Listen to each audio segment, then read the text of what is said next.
inyishu zatanzwe muri ico kiganiro nizadushitse kunyota kuko zitishuye ku bibazo nyamukuru twari twashikirije. Hariho ibibazo bijanye no guhinyanyura amategeko n'amabwirizwa agenga amatora, cyane cyane mu ngingo zayo zijanye no gukingira uwutora n'indorerezi. Hariho ibibazo bijanye na sentare ijeje kubahiriza ibwirizwa shingiro kugira ngo isubigwemwo ishobore gufata ingingo ataho yegamiye.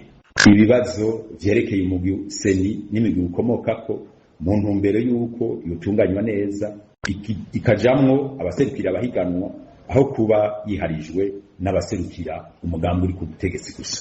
Mu ntumbero yo gushira imbere umutima wo gukunda igihugu gitekanye, turasubiriye kwemeza ishaka ryo kubandanya ibiganiro n'umukuru w'igihugu kugira ngo dutorere hamwe umuturama ibibazo bihanze Burundi mu bihe by'amatora, twongere dutsimbataze demokarasi no gufatana mu nda kw'abarundi. Twifuza ko ibiganiro bikurikira byoba bifise intumbero yo gushika ku nyishu zibereye zotuma Burundi buva mu mpari z'amatora. Mu gusoza ikiganiro cy'igengezo rya 15 Rusama mu mwaka wa 2026 nta tangazo ryerekana ibyo twashitseko ryasohotse kugira ngo abarundi n'amakungu bamenye intambwe twashitseko. Uko kudasohora iryo tangazo biteye amakenga kandi bishobora kudafasha gushira mu ngiro ivyo byashitsweko.